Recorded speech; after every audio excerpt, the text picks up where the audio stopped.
All right, y'all. This is gonna be a political video, okay? And this is one of the rarities for me since this is a strictly boxing channel. So um, let me talk about this Conor Lamb effect, okay? For those who are kind of who are not quite, who are not quite,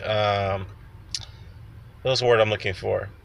We're not quite accustomed to the political arena, then that's your prerogative. That's fine. But prerogative, I should say. That's fine. That's up to you. So be it. I'm not going to knock you for that. But I'm going to talk about this in the video. Now, Conor Lamb is a recently elected congressman from the Pennsylvania District 18 out in the state of Pennsylvania. Okay, he'll be heading to Washington. I'm not sure where I think another week or so, he'll be sworn in. So he'll be getting to work and serving, to service his constituents down into 18th district in Pennsylvania. So Pennsylvania 18, as they call it. But what's so striking about this, about his election is, one, it was a shocking victory, and two, it may be the tipping point of what things may lie ahead going into the 2018 midterm elections, which is coming up in November, this fall. All right. Now, Conor Lamb is a liberal Democrat who won in a district which is heavily conservative. Okay. Heavily conservative. When I mean by heavily conservative, this is a district that was drawn out criminally gerrymandered by the Republican legislator. Okay, not until the legal courts had ruled against him and said, "Hey, look, what you guys are doing, the level of gerrymandering that you're doing is totally illegal. You're gonna have to redraw the map," and that doesn't go into effect by next year. Which, by the way, could benefit Conor Lamb if for his re-election bids over the next couple of years or so or more. Okay, now ever since he won, you got nothing but the excuses coming out, okay? Before everybody went to the polls, right? Let me get to that. You had Donald Trump that campaigned for him, okay? Rally for him in the last 40 hours before the polls opened, right? You had Vice President Mike Pence come down there. You also had the Republican RNC, the National Committee, pour in $10 or $11 million against Conor Lamb, okay? Conor Lamb only had $3 million come his way, and he still beat them. He still won the election. Now, ever since he won the election, it was razor thin, by the way. But that still doesn't suit too well for the Republicans, because this is supposed to be a heavily conservative district where Donald Trump, by the way, won by 20 points in the 2016 election, presidential election against Hillary Clinton. Okay?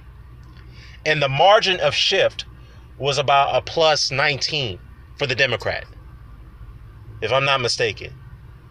Okay, before that, this is a current trend when it came to these special elections, all right? Because especially on the state legislature, by the way. Now, as far as the congressional level, you had a special election on the Montana 17 that took place, I think, late last year or early this year, when the Republican did win, but the Republican won by a very, very, very close margin by 5 points. Then you had another special election in Georgia, where the Republican won, but however, the Republican had to go into a runoff because he didn't get the majority of the vote, so they had to run it off. That's the state rules when it comes to elections in Georgia. You have to get a majority of the vote, which is about 50% on the first ballot. If you don't get the 50%, you have to run it off. Okay, but even so, on the runoff, the congressman who won that seat, which is supposed to be heavily conservative, he only won it by 3 points. Okay, so now you have this situation in Pennsylvania 18 where you're seeing a signs of the quote unquote the blue wave that's coming ahead on the 2018 elections, where the Democrats are poised to take back the House, and more likely, well, not say more likely, it could possibly be that they could take back the Senate. All right, now, I'll get into that later in this video, why this could spell doom for Donald Trump. Okay, now let me just say this here. After Conor Lamb wins the election, okay, all the excuses are coming out. You got the people from the right and the far right saying, like Fox News, for example, they're coming out, they're running on this narrative, on this talking point that Conor Lamb, the reason why he won the election because he campaigned as a conservative Democrat, or he's a conservative Democrat. No, he's not a conservative Democrat, number one. He ran on the fact that he's in favor of ACA, which is the Obamacare, quote unquote, which some of the people who opposed it didn't even know that the ACA is Obamacare. Obamacare. And the reason why it was called the Obamacare, because the Republican Party knew that would stick, given the fact that President Barack Obama's name would been cringeworthy to the opposition. But anyways, and his supporters. But anyways, that's besides the point. He campaigned on the fact that he was, favor of health of ACA. He campaigned on pro-choice. He also campaigned on the fact of free, not free education, but affordable education. So he is a liberal guy. Okay, he's a liberal. Number one. And then the other excuse that they're coming out is that, we had a weak candidate that was in the Pennsylvania 18 that ran against him, which is by the name of Rick Saccone. First of all, you idiots, as I mentioned earlier in this video, that district was heavily drawn criminally in a gerrymandering to effect that any conservative that you put on that ballot could have won that election. Supposedly, any conservative. But the fact is that you guys have underestimated the will of the people. Now I'm going to say that right now, because now there's more people more motivated than ever to come out and vote based off the actions and the corruption and the ongoing scandals, or the chaotic White House, I should say, that's going on, and people are just let's say the word flabbergasted. They just cannot bear to see any more of this, and they need some action done with this administration. They need something done. They need some accountability. So they feel that if you put another opposition party in power like the Democrats, in which they could take over, and once that happens, you'll see multiplicity of hearings. You're going to have a lot of witnesses called into on sworn testimony. And what makes this situation unique is that these hearings and these testimonies are going to be very public, okay? As far as the House committee is concerned, when they ran the Russia probe, they ended it, by the way. But before they ended it, which is ran by the Republicans, they had a closed session. They did not publicize those meetings at all, which is very strange to me.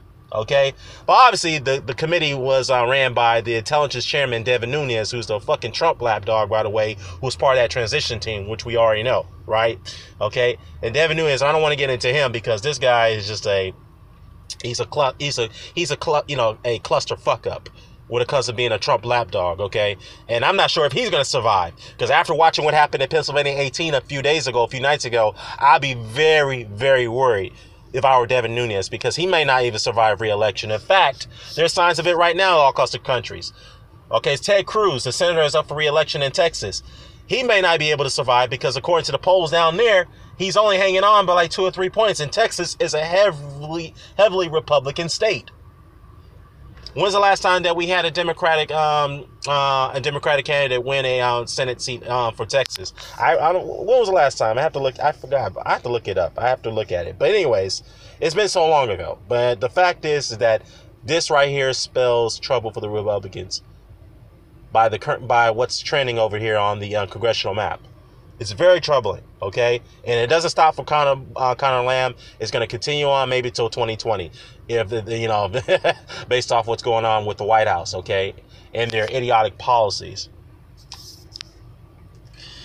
Oh man. I mean, this is amazing. I just laugh and I just cringe every time I see one of those spokespeople from the White House speak, particularly Sarah Huckabee Sanders. I mean, press secretary, I know she's a successor of Sean Spicer, who was another cluster fuck up.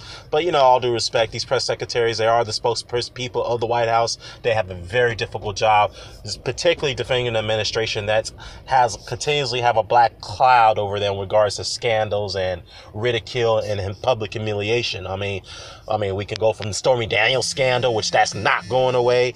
You got the the fact that you have the now it just came out that Donald Trump had said something behind closed doors with fundraisers and donors, which actually there was an audio that was captured during that fundraising meeting that he had, or a fundraiser you could call it, that he openly admitted that he lied to the Prime Minister of Canada, Justin Trudeau, that there is no trade deficit. He lied and told him that there is a trade deficit, and Trudeau explained to the president that there is no trade deficit between the United States and Canada. There's a surplus, okay?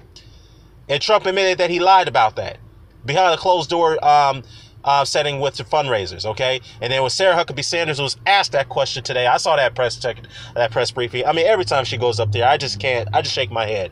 Like I said, sometimes I want to give her the benefit of the doubt, because as a press secretary, it's a very difficult job defending the the chief executive officer of this country when it comes to his multiplicity of lies and his backwards ass policies, and the fact that he's has ongoing scandals and lawsuits. He's known as a sexual predator. But it is what it is. Okay, it's very difficult to defend an individual like that. But needless to say, she gets up there and say, well, no, there's actually a trade deficit with the United States and Canada if you add timber and another element. I forgot what she referred to, but I mean, look, it's a lie. Okay, the fact is he admitted that he lied about it. That's one thing she did not even address when the reporter asked her that question.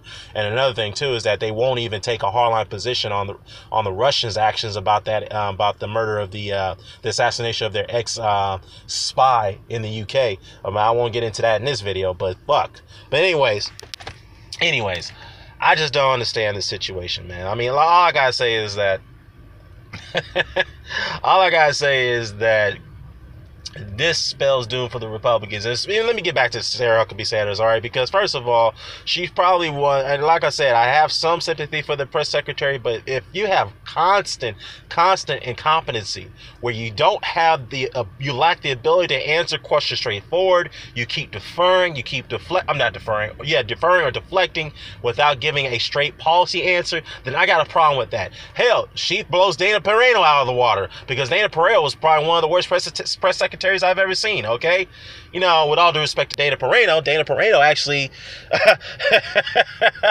she's actually a little bit more articulate than Sarah Huckabee Sanders, okay? Now, mind you, Sarah Huckabee Sanders was the one who went up there last week and told everyone, especially when I mentioned about the Stormy Daniels situation, that the White House denied this whole story about Stormy Daniels for the last month and a half now. They're saying that Trump had no involvement with this Stormy Daniels, the porn actress. She had no involvement with her, blah, blah, blah. It's all false stories. It's all fake news, quote unquote. It's all fake news. And then she got up there and admitted and said that there was an arbitration that took place between the representatives of Trump and the representatives of Stormy Daniels, to where there's hush money involved, okay? And then when she was asked about that followed by another reporter, he's like, wait a minute, hold up. You mentioned arbitration. Exactly when did that take place? And she gave a babbling answer, and she right there admitted that the President of the United States was involved with Stormy Daniels by that meeting. I mean, what kind of fuck up is that right there, man? I mean, seriously. That's one of the biggest fuck ups I've ever seen from a press secretary or a spokesman for the White House could ever have done. Yes, there have been worse. Now, I'm not saying worse. There have been bad fuck-ups when it comes to, messaging and talking points when it comes from a White House administration, but this is probably one of the worst I've ever seen. To be honest with you, this is probably one of the worst. But anyways, I mean, shit. I mean, he fired Rex Tillerson. I mean, I know I'm going on and on and on. He fired Rex Tillerson because Rex Tillerson took a hardline position on the Russians' actions against their ex-spy. Then 24 hours later, he's fired. But some people are kind of indicated that he was on the way, out the door anyway, because he called President Trump a moron, which he is, and they've had several disagreements. But I guess Tillerson taking a hardline position on the Russians' actions of against the ex-spy and his daughter, by the way, that they, were found to poison in the UK. That was the last straw that broke the camel's back when it came to Trump and Tillerson, okay? Against Tillerson, I should say. All right, then Tillerson's assistant, which is the Undersecretary of Affairs, he was fired because he put out a tweet defending Tillerson, okay? So, I mean, goddamn it, Donald Trump is on a goddamn firing rage, okay? Lord. But he did signal that there will be more shakeups coming in the White House. I mean, Jesus Christ, this is going to get more chaotic before the midterms. And once the Democrats take over, expect more chaos to happen when all these subpoenas is going to come in. Some people will predict that Trump may not even make it to 2020 based off how things are going. Now, the word has got out. The report came out is that Robert Mueller, the special counsel, has subpoenaed documents of the Trump organization's business dealings with the Russians. Oh boy. Oh, another thing that just came out, breaking news. Donald Trump Jr.'s wife just filed a divorce from him, Vanessa Trump. Now, some may say that's not a big deal. That's totally irrelevant on what's going on here, but that may be the case. But the question is the timing of it. Why is she filing for divorce now? particularly that Trump Jr. is under investigation, just like his father and other administrative campaign or administrative officials, or former officials, I should say. Oh man, oh man, oh man. But anyways, the reason why I'm going to title this video is the Conor Lamb effect, because this is exactly what's going on right now. Ever since he won that election that he was not supposed to win, things has got more chaotic. The White House has got more erratic. And now there's fears within the congressional Republicans that they may not even survive the seats that they supposedly believe they're solid red.